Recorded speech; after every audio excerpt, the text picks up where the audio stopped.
അതിദാരിദ്ര്യ നിർമ്മാർജ്ജന പദ്ധതിയുടെ ഭാഗമായി സ്കൂൾ വിദ്യാർത്ഥികൾക്ക് കിറ്റുകളും അനുമോദനവും നൽകി കാഞ്ഞങ്ങാട് നഗരസഭ.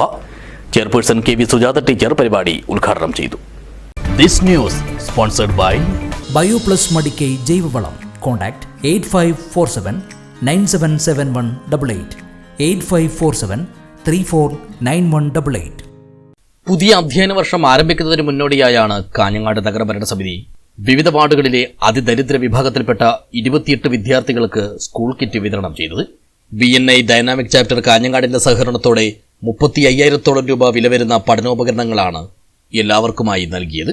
ഇതുകൂടാതെ കഴിഞ്ഞ SSLC പരീക്ഷയിൽ ഉന്നത വിജയം നേടിയ അതിദരിദ്ര വിഭാഗത്തിൽപ്പെട്ട കുടുംബത്തിലെ കുട്ടികൾക്ക് നഗരസഭയിലെ സ്റ്റാഫ് കൗൺസിൽ കൂട്ടായ്മയായ ഒപ്പരത്തിന്റെ വകയായി ക്യാഷ് അവാർഡും മെമന്റോയും സമ്മാനിച്ചു.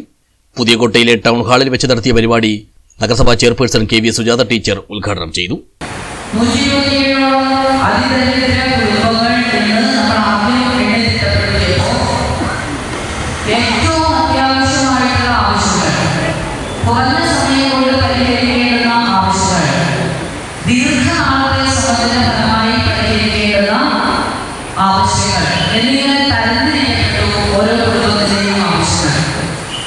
അങ്ങനെയാണ് വസ്ത്രമാണോ, ഭക്ഷണമാണോ, മരുന്നാണോ, അല്ലെങ്കിൽ സ്വന്തമായി വീടാണോ, എന്താണ് ഈ അതിദരിദ്രരായിട്ടുള്ള കുടുംബങ്ങളുടെ ആവശ്യം എന്നത് നോക്കിയിട്ടാണ് നമ്മൾ ആ പദ്ധതി മൈക്രോ പ്ലാൻ എന്നത് തയ്യാറാക്കിയത്.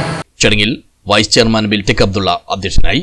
സ്റ്റാൻഡിംഗ് കമ്മിറ്റി അധ്യക്ഷരായ K. Latha, K V. Saraswathi, K. Aneeshan, K. Prabhavathi, മുൻ ചെയർമാൻ വി. രമേശൻ, കൗൺസിലർമാരായ N. Ashok Kumar, 7 star Abdul Rahman, BNI dynamic chapter Kanhangad president doctor Tesmon Thomas എന്നിവർ സംസാരിച്ചു. നഗരസഭാ ക്ഷേമകാര്യ standing committee chairman P. Ahammed Ali സ്വാഗതവും നഗരസഭാ സെക്രട്ടറി ഇൻചാർജ് ചന്ദ്രൻ കിഴക്കേ വീട്ടിൽ നന്ദിയും പറഞ്ഞു. News bureau, Kanhangad.